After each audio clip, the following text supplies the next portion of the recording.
नमस्कार, स्वागत है आप सभी का खबरें मध्य प्रदेश के। आप देख रहे हैं और आपके साथ मैं हूं पुनीत। सबसे पहले आज बात करेंगे शिवराज कैबिनेट बैठक की। मंगलवार का दिन आज कैबिनेट की बैठक हुई और इसमें कई महत्वपूर्ण फैसले लिए गए, लेकिन सबसे महत्वपूर्ण फैसले की अगर बात करें तो वो था किसानों के लिए। अमूमन जब भी किसानों की फसलों का नुकसान होता था तो हम देखते आए हैं कि मुआवजे के तौर पर कभी 100 तो कभी 500 और कभी 300-400 तक मुआवजा किसानों को मिलता था। लेकिन अब सरकार ने यह फैसला किया, आज की कैबिनेट की बैठक में यह फैसला हुआ है कि प्रदेश में किसानों को 100 या 200 रुपए के मुआवजे के चेक नहीं दिए जाएंगे।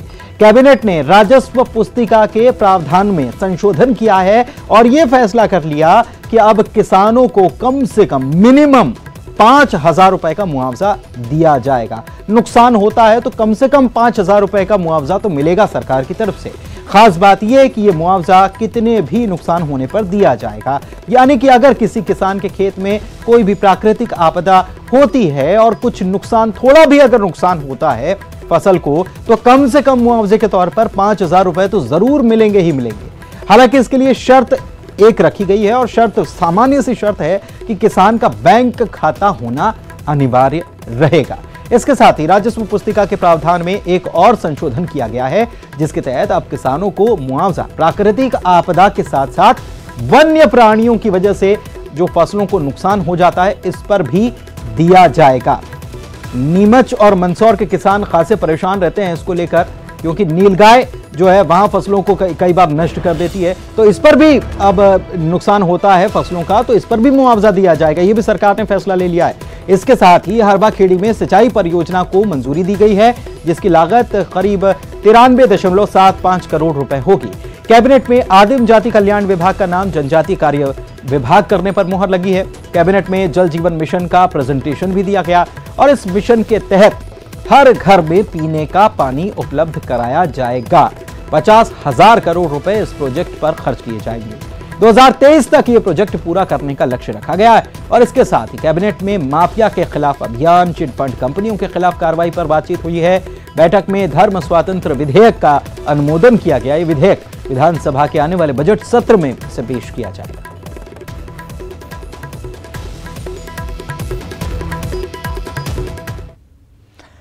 तो एक तरफ किसानों के लिए बड़ा फैसला सरकार की तरफ से किया गया, लेकिन सागर में क्या हुआ था? सागर में किसान और उसकी फसल के अपमान का मामला सामने आया था।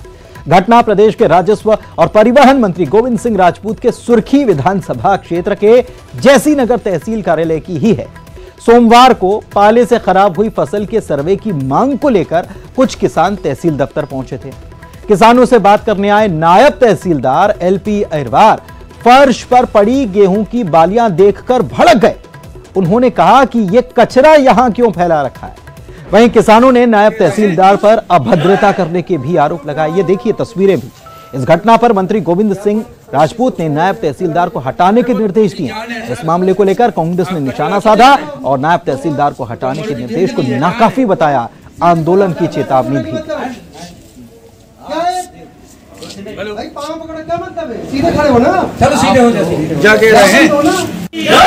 कचरा क्यों फैलाया इधर आपसे? बताइए क्यों फैलाया? यापन शांति से होता है, यहाँ फैलाने के काम क्या? अरे वो उनकी जान है सर। आप कचरा क्यों कह रहे हैं? वो तो हमारी की जिंदगी है, जान है। सीधे खड़े हो जाओ। नाटक जोड़े के बच्चे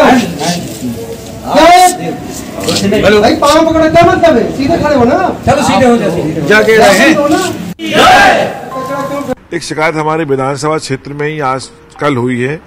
किसान अपनी फसलों को दिखाने के लिए तहसीलदार के पास गए थे कि हमारी फसल में तुषार लग गया है। तो नायब तहसीलदार जो हमारे यहाँ विधानसभा में था, उसने उनसे बहुत अच्छे ढंग से पेश नहीं आया। उनकी फसलें अगर गिर गई जमीन पर तो बोला आप कचरा फैला रहे हो, कहाँ से कचरा लेके आ गए।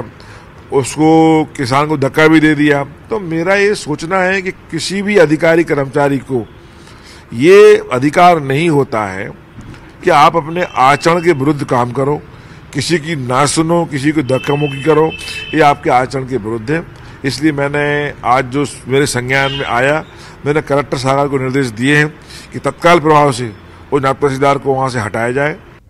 बड़ी शर्मनाक है। प्रदेश में शिवराज सिंह जी जो खुद को किसान पुत्र बताते हैं, उनकी सरकार है और सागर के सुर्खी के अंदर जब किसान अपनी खराब फसल दिखाने नायब तहसीलदार को दिखाने जाते हैं तो वो उन्हें दुत्कारता है, उनको उनकी फसल को कचरा बताता है, जिस फसल को मां का दर्जा देते हैं किसान, और उन्हें उनके पैर छूने को नौटंकी करार देता है। और प्रदेश के राजस्व मंत्री जिनके गृह क्षेत्र का मामला है, गोविंद राजपूत, वो कहते हैं मैंने कलेक्टर को हटाने के आदेश दिए। अरे इससे नायब तहसीलदार जिसने अन्नदाता का अपमान किया, जिसने मां रूपी फसल का अपमान किया, उस पर तो निलंबन की कार्रवाई होना चाहिए। हटाने की बात कर रहे, मतलब पूरी तरह से घटना की लिपापोती करने का काम कर रहे। प्रदेश में किसान पुत्र की सरकार बताते हैं, ये किसानों का अपमान कांग्रेस सहन नहीं करेगी। यदि उस नायब तहसीलदार पर कड़ी कार्रवाई नहीं तो कांग्रेस सड़कों पर उतर के आंदोलन करेगी। और आगे बढ़ते हैं। खरगोन में कृषि मंत्री कमल पटेल ने नए कृषि कानून को लेकर पूर्व मुख्यमंत्री कमलनाथ और पूर्व कृषि मंत्री सचिन यादव को निशाने पर लिया। दोनों को व्यापारियों का कठपुतली बता दिया।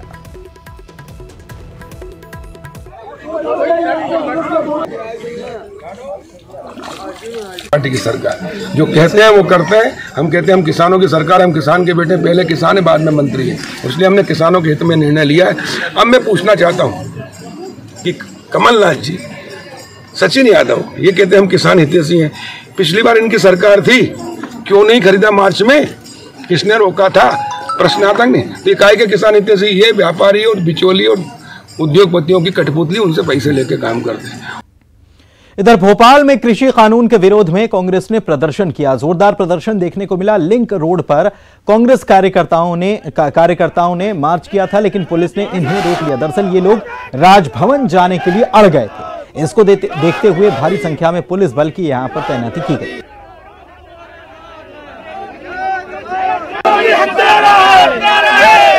हमारा नारा है, नरेंद्र मोदी आप कहना किसान विरोधी, नरेंद्र मोदी। इधर प्रदेश में होने वाले नगरीय निकाय चुनाव से पहले सोशल मीडिया में एक वायरल वीडियो ने सियासी सरगर्मी बढ़ाकर रख दी है। इस वीडियो में इंदौर शहर कांग्रेस अध्यक्ष विनय बाकलीवाल मुस्लिमों को कुरान की कसम दिलाते हुए दिख रहे हैं कि वे उनकी ही पार्टी को वोट करेंगे। इसको लेकर अब बीजेपी ने कांग्रेस पर निशाना साधा। प्रोटेम स्पीकर रामेश्वर शर्मा ने निशाना साधते हुए कहा कि कांग्रेस अब राम और हिंदुस्तान पर भरोसा उसको नहीं रहा, कुरान पर भरोसा हो गया। राजनीतिक रोटियां सेकने के लिए अब कुरान भी खुलेआम इस्तेमाल करना शुरू कर दी गई। अब कांग्रेस कुरान की पार्टी हो गई है।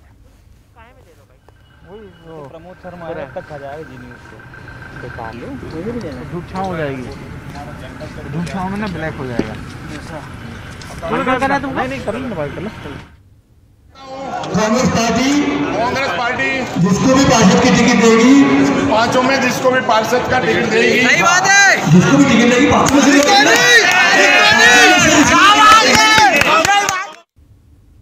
हिंदुस्तान पे भरोसा नहीं, अब कुरान पर भरोसा आ गया। अपनी राजनीतिक रोटियां सेकने के लिए अब कुरान का इस्तेमाल भी खुलेआम शुरू हो गया है। और इसलिए समझ लेना चाहिए कि जब हम जय श्री राम बोलते थे तो लोग हमें सांप्रदायिक कहते थे, हमको कहते थे कि हम धर्म आधारित राजनीति कर रहे हैं। जब हम राम मंदिर की बात करते थे तो वो कहते थे कि राम का तो प्रमाण ही नहीं है, राम तो काल्पनिक है। अब कुरान की कसम खाने वाली पार्टी अब महात्मा गांधी की पार्टी नहीं रही है।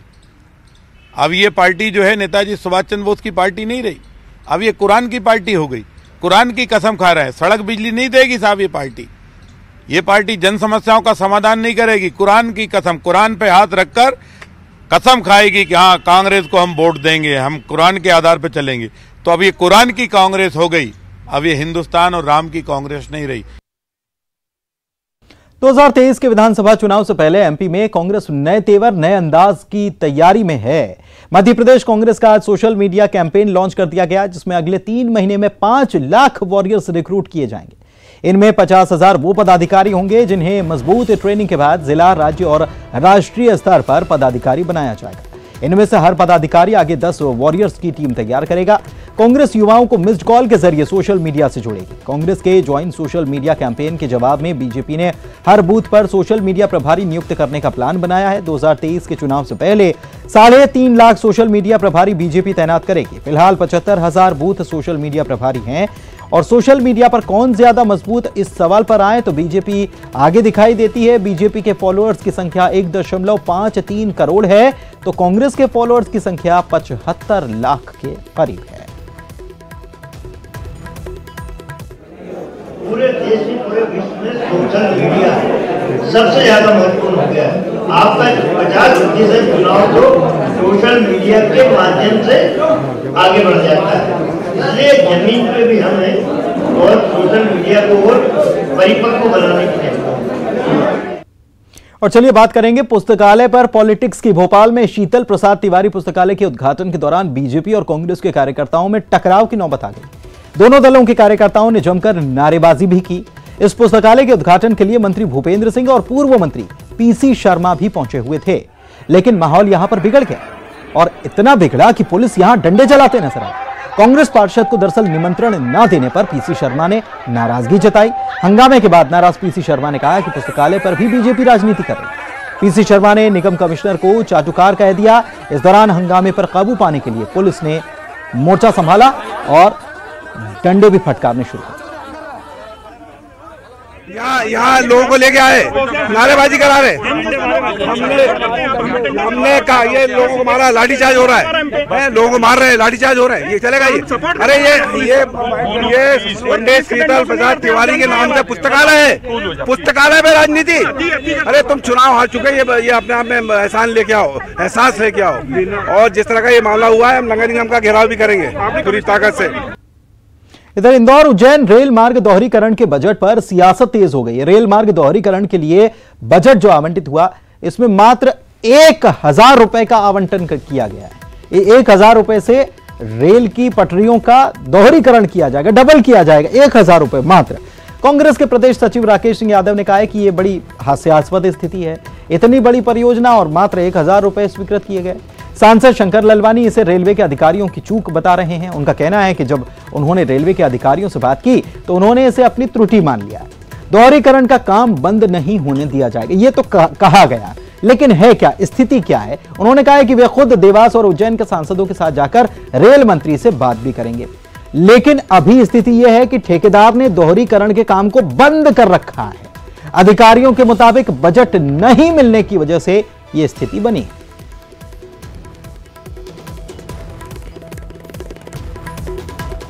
अब आप सोचिए कि रेलवे में 1000 रुपये बजट में आए हैं, जो इंदौर के लिए शर्मनाक है और हास्यास्पद भी है। ऐसे सांसद का होना इंदौर में, क्या इंदौर तरक्की करेगा या क्या इंदौर में सुधार होगा, ये आश्चर्यजनक है। ऐसे सांसद सिर्फ नालों में क्रिकेट खेल सकते हैं, ऐसे सांसद सिर्फ नालों में जाके पानी भर सकते हैं, फोटो सेशन कर सकते हैं, कबूतरों को दाना खिला सकते हैं, लेकिन विकास नहीं कर सकते। जो रेलवे की 1000 की बात कही जा रही है, उसमें उन्होंने माना कि हम त्रुटिवश ये राशि रखी गई है और ये वो राशि है जो उज्जैन से लेके इंदौर तक डबलिंग करना है और उसका काम चल भी रहे थे, जिसे बंद नहीं हुआ, काम चल रहा है। उसमें जो काम बचा हुआ है वो इस वर्ष संभव है पूरा होगा, उसके लिए बजट के प्रावधान कर रहे हैं, ये उन्होंने माना और मैंने बताया भी है। जहरीली गैस की वजह से सैकड़ों लोगों की जान लेने वाला भोपाल का यूनियन कार्बाइड कारखाना अब मेमोरियल में तब्दील होगा। 1994 में हुई उस भीषण औद्योगिक त्रासदी के बाद से फैक्ट्री बंद पड़ी हुई है। सरकार अब बंद पड़ी फैक्ट्री में प्लाजा और रिसर्च सेंटर बनाने की तैयारी। गैस त्रासदी मंत्री विश्वास सारंग ने न्यूज 18 से बातचीत में बताया कि इस साल के आखिर तक मेमोरियल और रिसर्च सेंटर का काम शुरू कर दिया जाएगा। फैक्ट्री के टैंक्स में पड़े जहरीले रासायनिक कचरे को ठिकाने लगाने के लिए इस महीने के आखिर तक ही टेंडर जारी करने का भी प्लान उन्होंने बताया।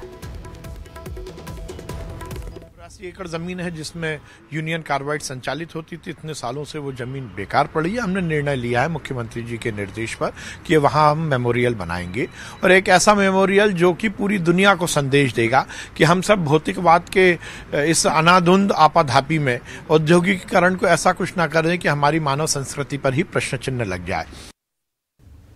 ब्रेक के बाद आपका स्वागत है और चलिए आगे बढ़ते हैं। उज्जैन में प्रशासन की टीम ने एक नमकीन दुकान पर छापे की कार्रवाई की है। यहां से नमकीन बनाने का सामान भी जब्त किया गया। जांच के लिए सैंपल लैब भेज दिए गए। एसडीएम के मुताबिक यहां पर नमकीन बनाने में वॉशिंग पाउडर का इस्तेमाल किया जा रहा था। इसके साथ ही ऐसे कई केमिकल्स मिलाए जा रहे थे जो खाद्य विभाग की तरफ से प्रतिबंधित हैं।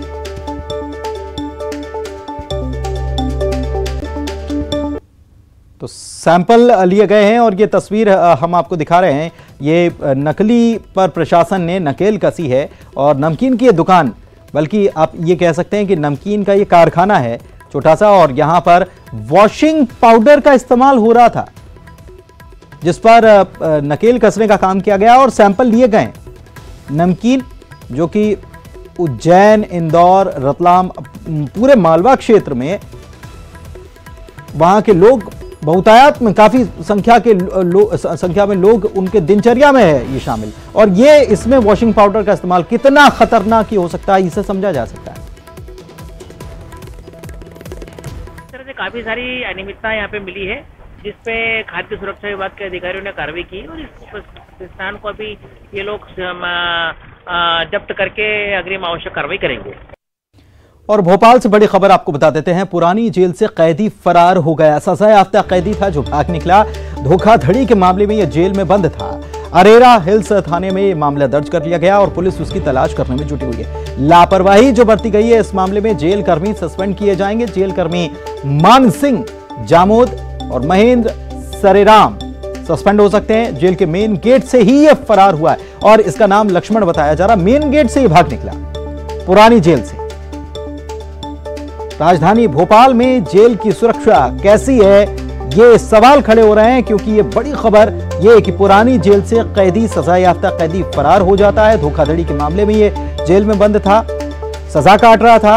अरेरा हिल्स थाने में मामला दर्ज कर लिया गया है, लेकिन इसमें लापरवाही बरतने वाले जो जेल कर्मी हैं उनको सस्पेंड किया जाएगा। मानसिंह जामोद और महेंद्र सरेराम इनको सस्पेंड किया जा सकता है। और खास बात यह कि जेल के मुख्य दरवाजे से ही ये भाग निकला लक्ष्मण नाम का कैदी।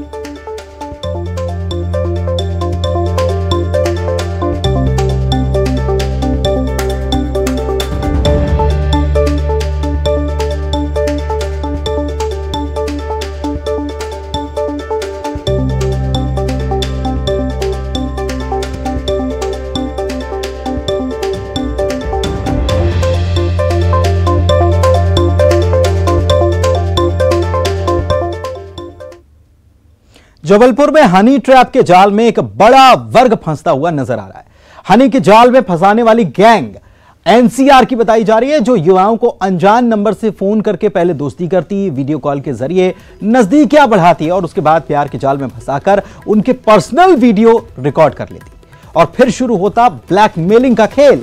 इसमें लाखों रुपए की डिमांड की जाती है। इसमें सबसे ज्यादा शिकार अधेड़ उम्र के शख्स होते हैं।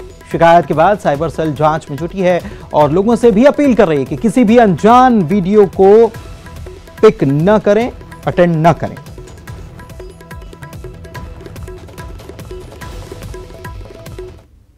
और वैलेंटाइन डे पर मनचलों की मनमानी भी देखने को मिली है। वैलेंटाइन डे आने को है, लेकिन राजधानी भोपाल में रोज डे पर नाबालिग के रोज लेने से इनकार करने पर मनचलों ने उसे ब्लेड मारने की धमकी दे डाली। नाबालिग ने अरेरा हिल्स थाने में इसकी लिखित शिकायत की है। नाबालिग के मुताबिक कोचिंग से लौटते वक्त 3-4 लड़कों ने उसे ब्लेड मारने की धमकी दी है। नाबालिग का यह भी आरोप है कि मनचले अक्सर लड़कियों के साथ छेड़छाड़ करते हैं। घटना के बाद से ही मासूम दहशत में दिखाई दे रही है।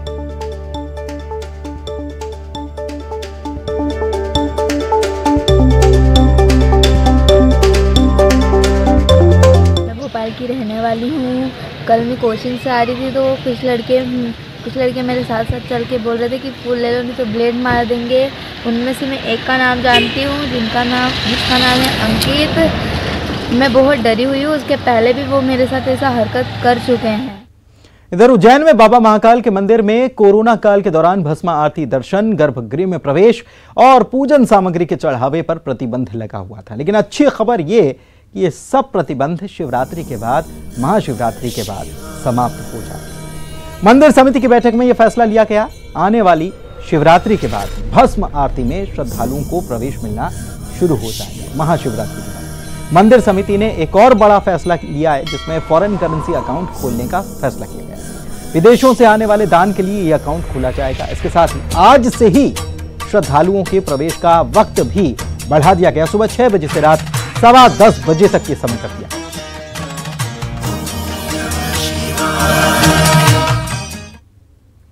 और इसी के साथ खबरें मध्य प्रदेश की केस बुलेटिन में इतना ही। मुझे दीजिए इजाजत।